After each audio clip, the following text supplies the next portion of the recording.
नमस्कार दर्शकों, मैं हूं नाविका कुमार और आप जुड़ रहे हैं मेरे साथ सवाल पब्लिक का शो पर। सवाल पब्लिक का शो पर आज हम ऑपरेशन सिंदूर फाइल्स दिखाने वाले हैं। वो 90 मिनट जिसमें वर्ल्ड ऑर्डर बदल दिया, वो 90 मिनट जिसने वर्ल्ड कूटनीति में टेक्टोनिक शिफ्ट कर दिया, वो 90 मिनट जिसने 50 साल से पाकिस्तान के ब्लफ को खत्म कर दिया, वो 90 मिनट जिसने न्यूक्लियर गीदड़ भपकी को हमेशा के लिए खत्म कर दिया, वो 90 मिनट जिसमें न्यू नॉर्मल की लक्ष्मण रेखा खींच दी गई, वो 90 मिनट जिसमें भारत ने कहकर अपना बदला लिया। लेकिन यह सब कैसे हुआ, आज वो पूरी कहानी ऑपरेशन सिंदूर फाइल्स में। ऑपरेशन सिंदूर में पाकिस्तान की तबाही की एक एक तस्वीर और खबर आप तक मैं पहुंचा चुकी हूं, लेकिन इतना सटीक और इतने स्पष्ट उद्देश्यों वाला ऑपरेशन सिंदूर सफल कैसे हुआ, आज मैं आपको बताने जा रही हूं।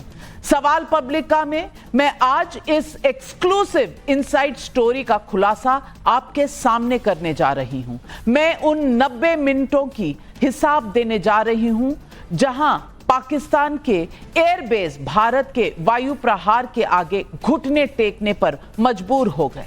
मैं बताने जा रही हूं कि कैसे भारत की तीनों सेनाओं के चक्रव्यूह में फंसकर पाकिस्तान के पास नाक रगड़ने के अलावा कोई और विकल्प तक नहीं बचा था। मैं बताने जा रही हूं कि कैसे भारत की रणनीतियों के आगे ना सिर्फ पाकिस्तान बल्कि चीन और अमेरिका जैसी शक्तियां भी हैरान रह गई। मैं बताने जा रही हूं कि प्रधानमंत्री के निर्देशों पर कैसे एक बारीकियों के साथ आतंकवाद और आतंकवाद के शय देने वाले पाकिस्तान के खिलाफ दुनिया का सबसे बड़ा एंटी टेरर ऑपरेशन 100% कामयाब हुआ। यह है ऑपरेशन सिंदूर फाइल्स, वो 90।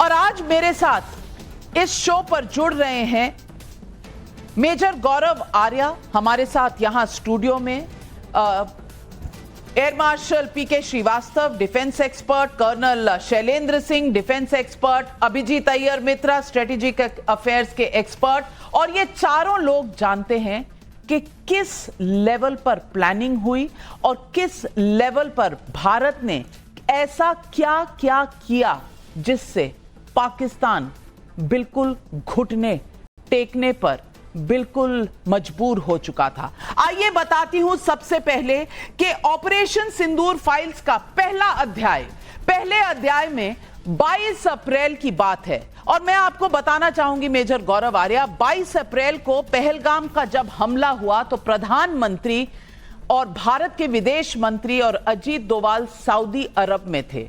तीनों के बीच में एक मीटिंग हुई।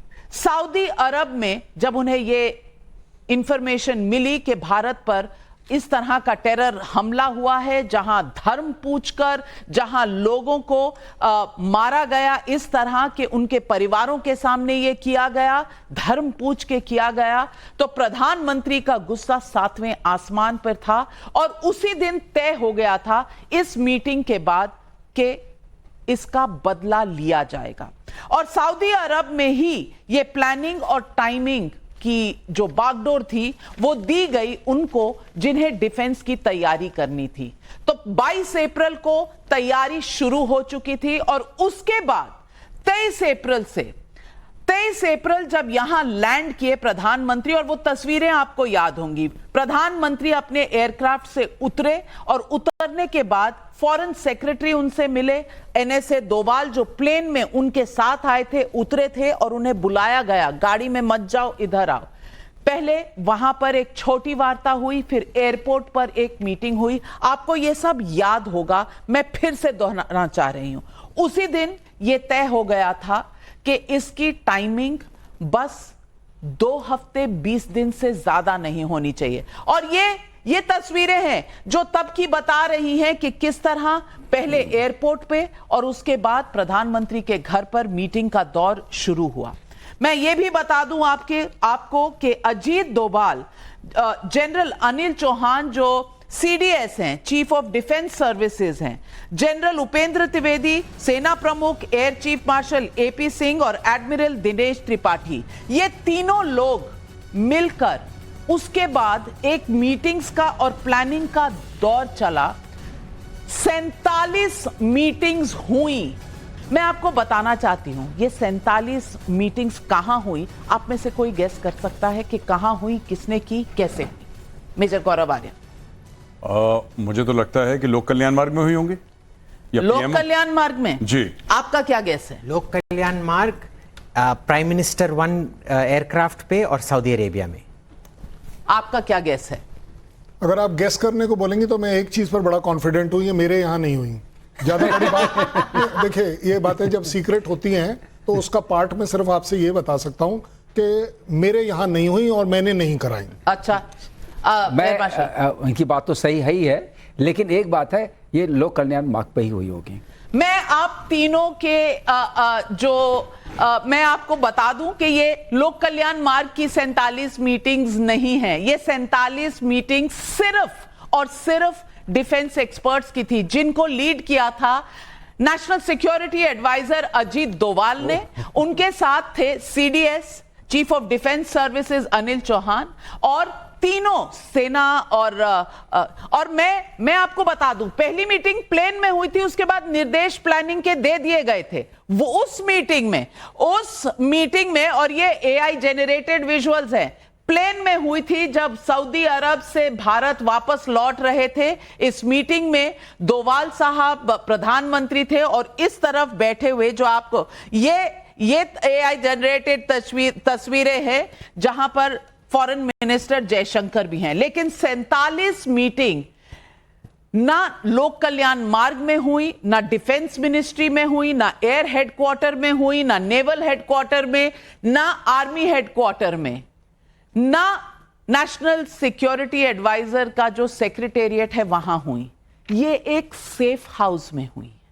47 मीटिंग्स एक safe house, undisclosed safe house में हुई हैं और ये 47 मीटिंग्स की कहीं किसी को खबर तक नहीं थी। किसी भी सरकार के किसी अंग को नहीं पता था, जिसमें सिर्फ टॉप ऑफिशियल्स थे।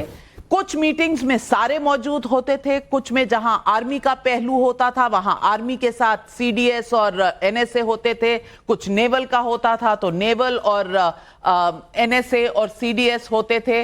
और इस तरह करके 47 मीटिंग्स जो हुई, उसमें ये ऑपरेशन कैसे होगा इस पर पूरे डिटेल बने, 3 प्लान बने। और मैं आपको बताना चाहती हूं कि इसके बाद 3 प्लान बने, plan A, plan B, plan C, और ये तीनों प्लान लेकर 6 तारीख की शाम को हम तैयार थे। हमारे सारे जो डिफेंस सर्विसेज के विशेषज्ञ हैं, तीनों service chief of defence services और अजीत डोवाल, तीनों प्लान लेकर बीच बीच में जो लोक कल्याण मार्ग पे मीटिंग होती थी, प्रधानमंत्री की ब्रीफिंग होती थी, वो अलग है। लेकिन प्लानिंग की जो 47 मीटिंग हुई, ये plan A, plan B, plan C, ये तीनों प्रधानमंत्री को दिखाए गए, बताए गए, और उसके बाद जब तैयारी हो गई तो 6 तारीख की शाम को यह तय हुआ कि आज टेरर कैंप्स को स्ट्राइक होगा। आप याद करिए उस रात को, और उस रात को नई दिल्ली में रायसीना हिल में कोई भी नहीं सोया, कोई भी नहीं सोया। और ये plan A, plan B, plan C के असेसमेंट के पैरामीटर्स तय किए गए। और पैरामीटर्स क्या थे, मैं वो भी आपको दिखाना चाहती हूं। पैरामीटर्स थे कि सक्सेस रेट क्या होगा किसी भी प्लान का, 0 से 5 के स्केल पर ये बना, और ये 0 से 5 के स्केल में उसका सक्सेस रेट तय करना था। अपने हथियार और उनकी रेंज क्या है, इसके कैलकुलेशन के बीच में बना, क्योंकि हमें एलओसी क्रॉस नहीं करना था। उनके हथियार और उनकी रेंज और उनकी तैयारी क्या है, यानी कि पाकिस्तान की, उस पर भी बहुत दारोमदार था, वो भी देखा गया। और इंटरसेप्शन का चांस किसमें सबसे कम है, उस हिसाब से प्लान बनाए गए और रेट किए गए। ये अगर आप देखें तो ए, बी, सी पर ये 4 ये 4 फैक्टर्स के हिसाब से ए बी सी में चॉइस हुए। बने तो 10 प्लान, लेकिन तीन सिलेक्ट हुए कि इन तीनों में से एक प्लान ए हमारा फाइनल प्लान था। शाम को 6 तारीख को यह तय हो गया कि प्लान ए के साथ जाएंगे और लगभग मिडनाइट के बाद जाएंगे।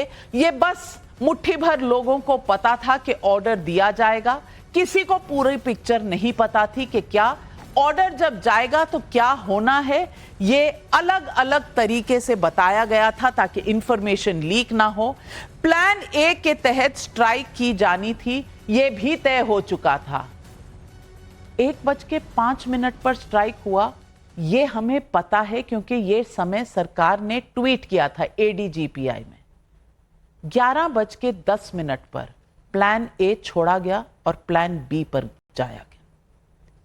बहुत बड़ी बात मैं बता रही हूं, प्लान ए छोड़कर प्लान बी सिलेक्ट किया गया और 2 घंटे पहले जब यह हुआ, यह चेंज इसलिए हुआ क्योंकि इंटरसेप्शन का रिस्क प्लान ए में कुछ हद तक बढ़ा था और हमारी इंटेलिजेंस इतनी सटीक थी कि हमने उस प्लान को छोड़ा क्योंकि जो 4 फैक्टर्स थे जिस पे रेटिंग होनी थी उसमें वो प्लान ए को रोक दिया, उसको रोक दिया और प्लान बी पर गए क्योंकि वहां रेटिंग ज्यादा हो गई, इंटरसेप्शन का चांस कम हुआ।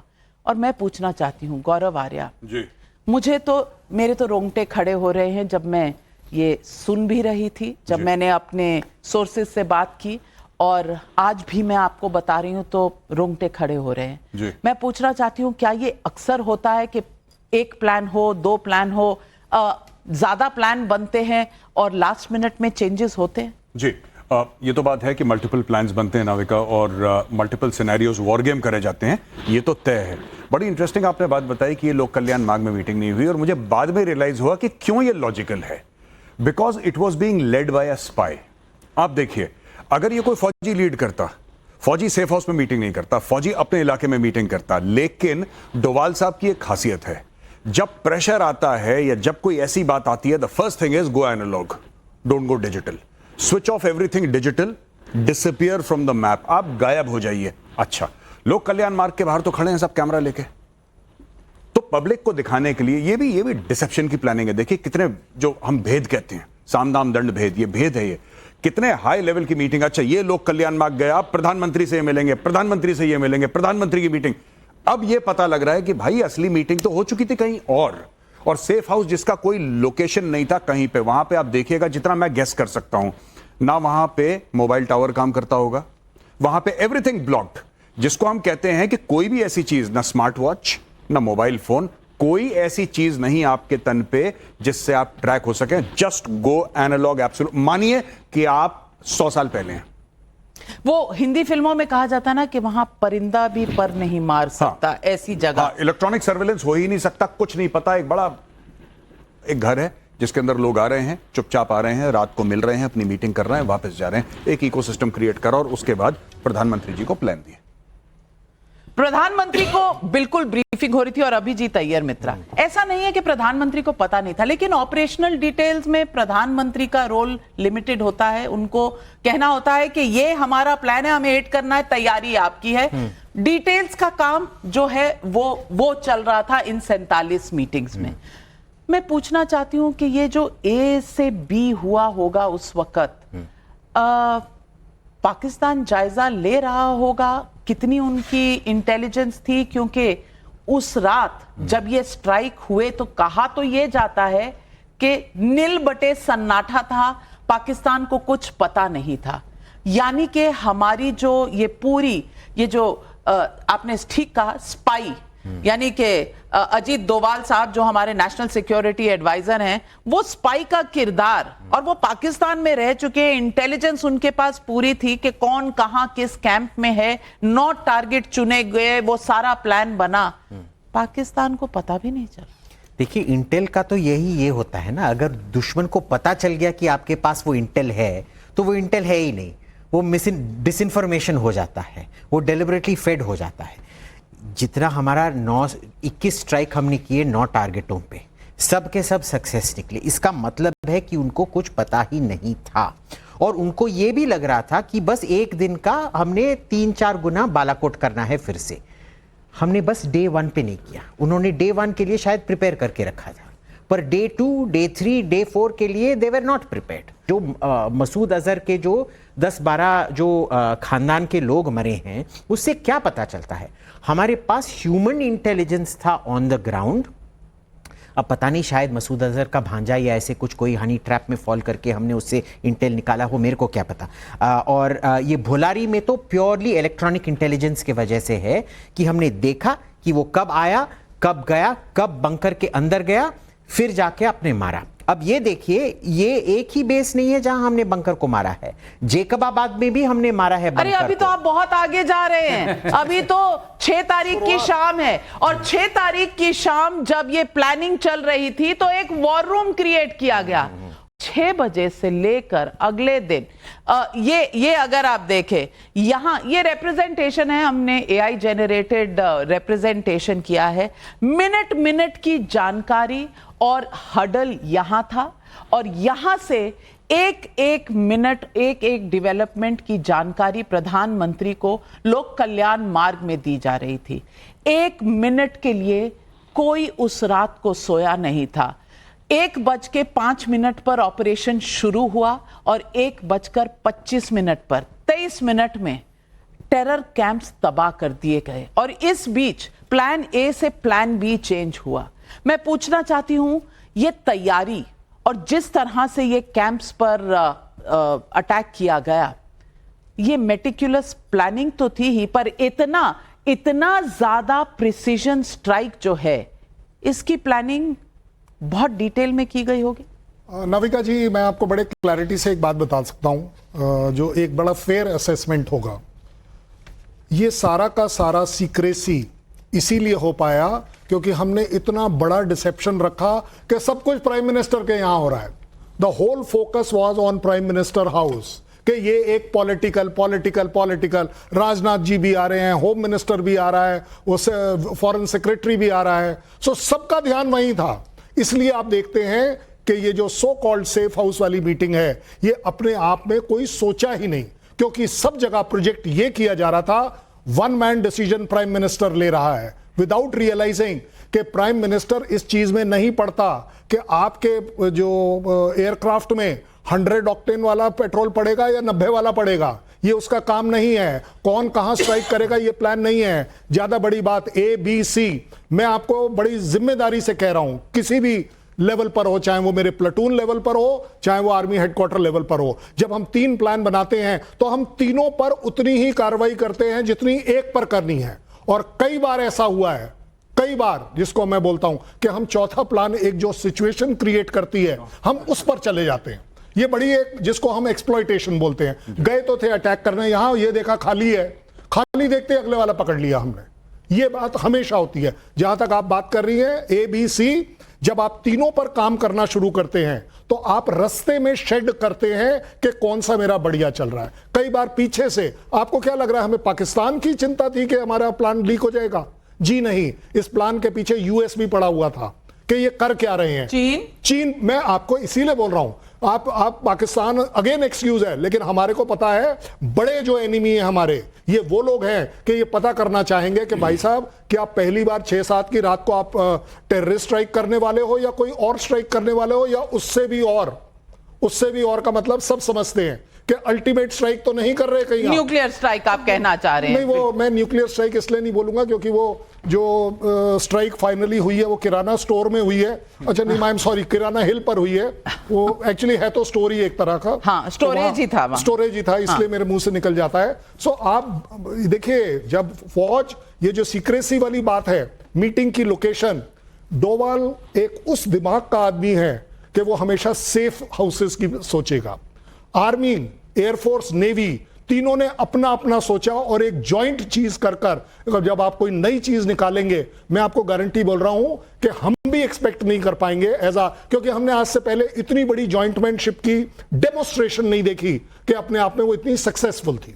बहुत बड़ी बात आप कह रहे हैं कि जिस तरह तीनों सर्विसेज की कोऑर्डिनेशन, प्लानिंग, CDS, NSA, प्रधानमंत्री, और प्रधानमंत्री की ब्रीफिंग होती है। और अगर आप याद करें तो तब तक दौर यह चल रहा था कि पाकिस्तान कह रहा था आओगे कब आओगे, डर गए क्या? और ये हमारे देश के अंदर जो विपक्षी पार्टियां थी वो भी यही सवाल पूछती थी कि भाई कब जाएंगे। नाविका जी, ये जो तैयारी हो रही है, बाकी सब बातें कह दी गई हैं, सेंटिमेंट्स भी कह दिया गया है। मैं 2-3 चीज़ें कहना चाहूँगा। जब भी हम नेशनल लेवल पर अपने वॉर प्लान्स बनाते हैं जो ऑप्स प्लान में कन्वर्ट होते हैं, जो 3 प्लान्स की आपने बात की हैं, उसमें 2 चीज़ें बड़ी इंपॉर्टेंट होती हैं। एक तो होता है आपने स्टैटिक ऑफ द प्लान्स कि ये चीज़ें फिक्स्ड हैं, मैं इन टारगेट्स पर हमला करूंगा और ये मेरे वेपन सिस्टम होंगे और ये लॉन्च पैड्स होंगे। लेकिन दूसरी टाइम स्टैंपिंग होती है।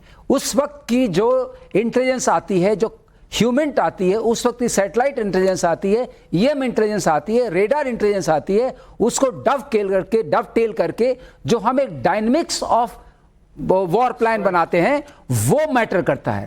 तो आपका plan A, plan B, plan C different होता है at a particular time stamping. What kind of asset aggregation is taking place, जिसको आप नॉकआउट करना चाहते हैं। तो जो आप अभी अभिजीत जी ने बताई वो बात बहुत अच्छी। आपका जब वैक्स हैंगर में गया, it's a target for me, but it's a time stamp target for me. बिल्कुल। और मैं कहूं, जब पहले 7 तारीख की रात को जो स्ट्राइक्स हुए टेरर कैंप्स में, मैं पीछे की कहानी यह भी बता दूं कि ये जो टेरर कैंप से किसी को अंदेशा नहीं था कि ये मुरीद के और भावलपुर तक जाएगा। लोगों को पाकिस्तान में सिर्फ ये अंदाजा था कि पीओके के एरिया में रहेगा, यहीं की इंटेलिजेंस है। और आपने जो बात कही कि चीन, अमेरिका, सबका एंटिसिपेशन यही था। लेकिन प्रधानमंत्री ने तय कर आतंक के खिलाफ युद्ध जरूरी है, ये दुनिया को बताना है। पहला मैसेज टू द वर्ल्ड था और ये प्रधानमंत्री ने रेड लाइन बना दी थी, ये पत्थर की लकीर थी। दूसरा मैसेज जो प्रधानमंत्री को भेजना था कि आतंक को हम नहीं सहेंगे, बहुत हो चुका ये नाटक। ये पाकिस्तान को मैसेज ऐसा दिया जाएगा कि दोबारा उसकी जुर्रत ना हो और धरती के दूसरे छोर तक हम ढूंढ निकालेंगे। ये जब प्रधानमंत्री ने कहा था बिहार में एक रैली में, तो उनका पूरा का पूरा मैसेज ये था कि पाकिस्तान इस बार बचेगा नहीं। और पीओके वाली जो पैराडाइम शिफ्ट हुई है हमारी डॉक्ट्रिन की, सिंदूर डॉक्ट्रिन, वो उसी दिन तय हो गई थी 22 अप्रैल को। और तीसरा जो मैसेज था प्रधानमंत्री का, वो अपने देशवासियों को था कि आतंक हमें झुका नहीं सकता। एक बार हमें चोट लग सकती है, हमारा खून बहा है, हमारे देश की बहू बेटियों का जरूर कहीं ना कहीं सिंदूर उजड़ा है। जब पत्नियों को कहकर कि मोदी को बता देना, ये जब कहा गया, ये मैसेज कि प्रधानमंत्री को अगर बताया है, मोदी को अगर बताया है, तो मोदी इसके सामने झुकेगा नहीं, जवाब देगा। ये मैसेजिंग प्रधानमंत्री के लिए जरूरी थी और ये ऑपरेशन सिंदूर फाइल्स में ये बहुत अहम किरदार था जो प्रधानमंत्री ने। लेकिन आगे के 90 मिनट, शुरू से हम कह रहे हैं 90 मिनट, वो 90 मिनट वो क्या हुआ? मैं आपको बताना चाहती हूं कि आतंकी अड्डों पर एक्शन तो 7 मई को हो चुका था, मैसेज चला गया था। पाकिस्तान के डीजीएमओ ऑफिस को ड्यूटी ऑफिसर ने बता दिया था, मैसेजिंग हो गई थी कि हम कुछ और नहीं करने वाले। ये इंडिया ने मैसेज भेज दिया था कि हमारा टारगेट सिर्फ टेरर कैंप्स है, हम और कुछ नहीं करने वाले। ये मैसेज भेज दिया गया, लेकिन पाकिस्तान तो फिर पाकिस्तान है।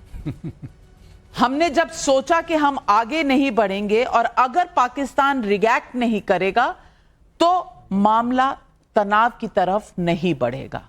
लेकिन फिर पाकिस्तान तो पाकिस्तान है, मैंने पहले ही कहा, और पाकिस्तान ने वो ड्रोन, वो मिसाइल भेजने शुरू किए।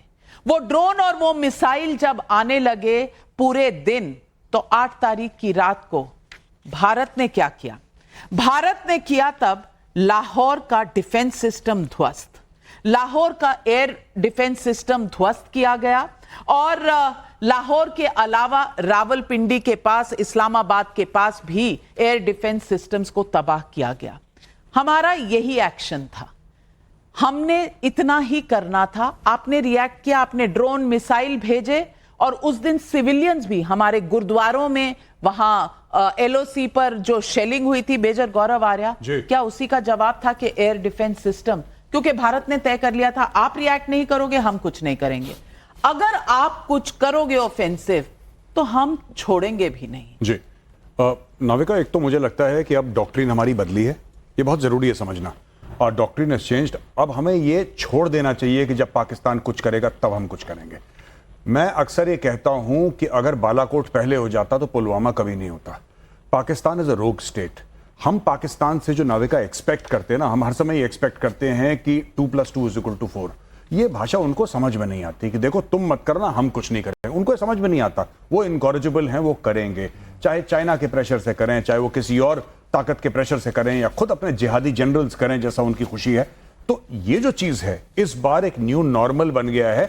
इसमें भी हमने यही बोला कि यार हमें जो करना था हमने कर लिया, लेकिन नाविका आपने वो लाशें देखी हैं आतंकवादियों की, और उनके पीछे खड़े आपने मंदिर, ये सब जब टारगेट हुए, जब सिविलियन मारे गए, तो फिर एयर डिफेंस सिस्टम्स को अटैक किया गया। और इसके बाद एक वाकया हुआ, क्योंकि पाकिस्तान कुछ हद तक अब डेस्परेट हो चुका था। पाकिस्तान ने अपने आकाओं को फोन किया और पाकिस्तान ने अपने आकाओं को कहा कि हम डैमेज करेंगे। और जब वो कुछ कहता है तो कहीं ना कहीं लोग यही सोचते हैं कि न्यूक्लियर स्ट्राइक होगा। न्यूक्लियर स्ट्राइक के अलावा क्या करेगा पाकिस्तान? और मैं बोलना चाहती हूं कि पहले तो आतंकी अड्डे जो हुए वो ध्वस्त हुए, फिर एयर डिफेंस। तीसरे दिन आपको याद होगा जेडी वैंस ने कॉल किया और प्रधानमंत्री से बात की। तब तक पाकिस्तान ने हमें यह कहा और जेडी वैंस ने बताया प्रधानमंत्री को कि कुछ पाकिस्तान करने जा रहा है। सबने सोचा न्यूक्लियर न्यूक्लियर न्यूक्लियर। प्रधानमंत्री ने कहा अगर वो कुछ भी करेंगे, सिंपल एक लफ्ज, जो वो कुछ भी करेंगे तो हमारा जो रिस्पांस होगा उससे कई गुना ज्यादा तगड़ा होगा। हमें मत कुछ कहिए। देखिए पाकिस्तान को हमने टेरर पर अटैक करना था, वो हमने कर लिया। उसके बाद हमने पहल नहीं की, लेकिन वो जो जेडी वैंस का कॉल आया उसके बाद हरकत हुई और मैसेज आया, पाकिस्तान ने कन्वे किया कि 90 मिनट में वो कुछ करने जा रहे हैं। और डिटेल इंटेलिजेंस आई कि उन 90 मिनट में एयर पावर यूज करके आदमपुर और बाकी सारे हमारे एयर बेसिस को टारगेट किया जाएगा। और यहां ये जो पूरा सिस्टम था, जो 47 मीटिंग कर चुका था, वो गए प्रधानमंत्री से पूछा कि अब ये लेवल बढ़ रहा है, अगर वो हमारे एयरबेस को टारगेट करेगा, अगर वो न्यूक्लियर अपने मिसाइल्स छोड़ेगा, तो क्या हमारा क्या सीन होना चाहिए? हमें अग्रेसिव जाना ही पड़ेगा। और प्रधानमंत्री ने पलक भी नहीं झपकी और कहा अगर हमारे इंस्टॉलेशंस की बात है तो रुको मत, आगे बढ़ो। और न्यूक्लियर मिसाइल्स प्लेन पर लोड नहीं होने चाहिए। उनके न्यूक्लियर मिसाइल प्लेन पर लोड नहीं होने चाहिए। और उस वक्त यह फैसला लिया गया कि सारे एयरबेस जो हैं उन्हें डिस्ट्रॉय किया जाएगा। अभिजीत अय्यर मित्रा, और फिर जो हुआ वो दुनिया ने देखा। आप जानते हैं कि ये एयर बेसिस को जब स्ट्राइक किया गया, कौन कौन से एयरबेस गिने और बताएं आज दुनिया को कि इसकी छूट और इसका ऑर्डर प्रधानमंत्री ने जब दिया तो एजेंडा कितना क्लियर था।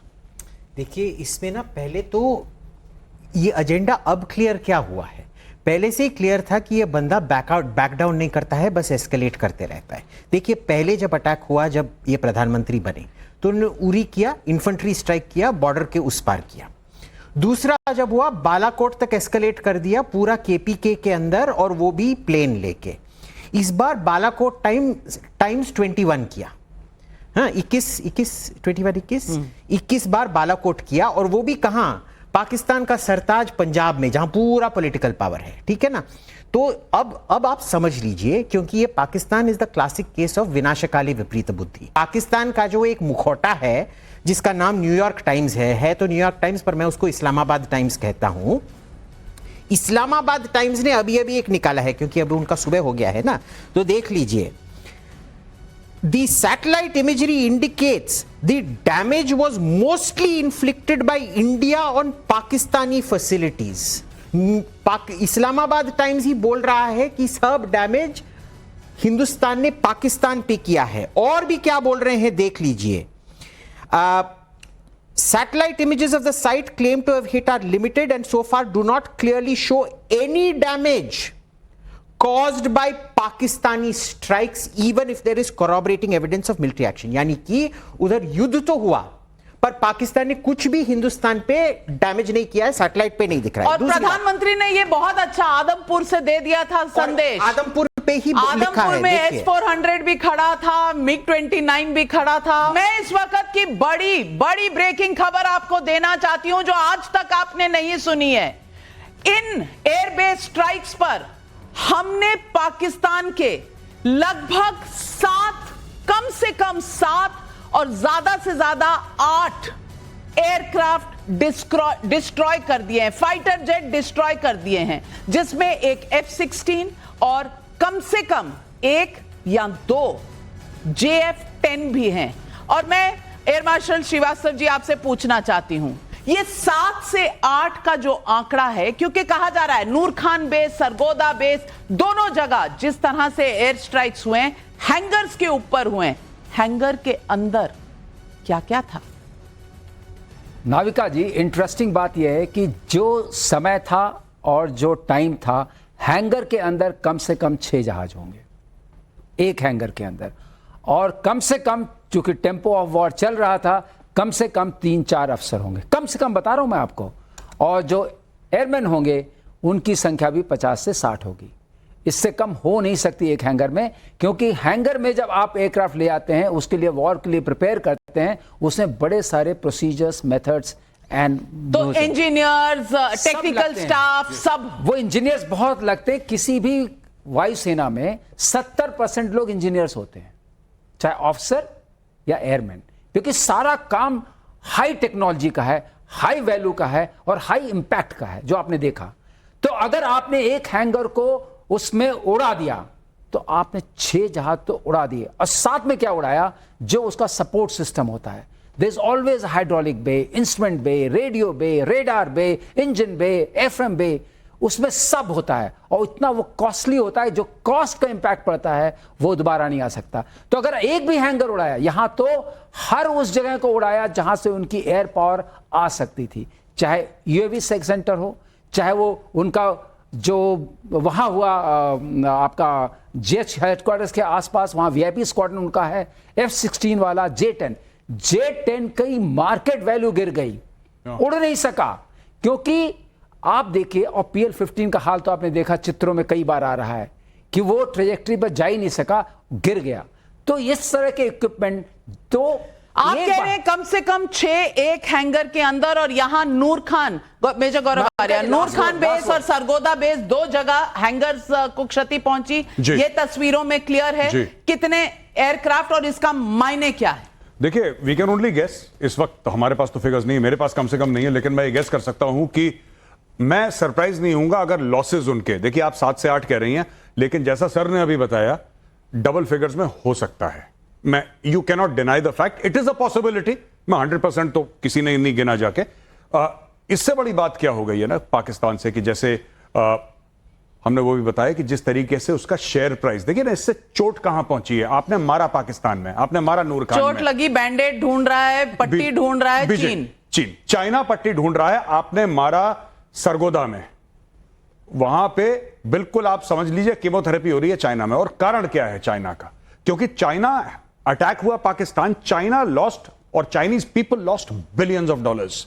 9.5% उनका शेयर प्राइस क्रैश करा। और आज की तारीख में एक्चुअली लोग ये लिख रहे हैं कि how does China export defence equipment. China तो कह रहा था साहब कैप्टिव मार्केट है हमारे लिए, अफ्रीका हमारे लिए, Latin American countries captive market है, हम तो यहां पे चाइनीज इक्विपमेंट बेचेंगे। अब कोई उसको, डोंट बी सरप्राइज्ड अगर J10 का या चेंगडू एविएशन का नाविका ऑर्डर्स लोग कैंसिल करना शुरू करें। Don't be surprised, nobody wants to touch. अच्छा, मैं एक आखिरी बात आपको बताता चलूं कि ये जो डिफेंस परचेजेस का मार्केट जो है ना, it's an extremely conservative market. It's an extremely conservative. Rafale तब तक नहीं बिका था जब तक भारत ने 36 नहीं खरीदे। आज की तारीख में अगर आपको राफेल चाहिए तो 7-8 साल 10 साल की वेटिंग लिस्ट है। और एक जमाने में राफेल को कोई खरीदने को तैयार नहीं था। इंडिया ने जब 36 खरीदे, फिर दुनिया ने लाइन लगा दी, राफेल राफेल राफेल हमें भी चाहिए, इंडिया ने खरीद दिया। उसके पहले कोई हाथ नहीं लगा रहा था। तो पाकिस्तान 90 मिनट का उन्होंने हमें टाइमलाइन दिया और हमें धमकी दी। धमकी के बाद जो नजारा हुआ, और वो जो किराना स्टोर आप कह रहे थे, वो किराना स्टोर मतलब सरगोदा के पास जहां पर कुछ यहां से गिरा है, वहां से वो किराना स्टोर तक कौन सा ऐसा जलजला है जो गया है? कर्नल शैलेंद्र सिंह, देखिए, मेरी आदत है कि एनालाइज करके देख लेते हैं और पब्लिक को डिसाइड करने दीजिए क्या है क्या नहीं। आपने बड़ी अच्छी बात करी कि वैंस ने प्राइम मिनिस्टर को बताया कि कुछ होने वाला है। मैं अब आपको उसके आगे एक एक स्टेप ले जाता हूं और उसमें कहीं गलती है तो वहीं रोक दीजिएगा। और ये कैसे उस स्टोर तक जाता है, किराना स्टोर, आप लोगों ने पता नहीं क्यों मेरे पेटेंट राइट्स ले रखे हैं, आप ही बोले जा रहे हैं, मुझे नहीं बोलने दे रहे हैं।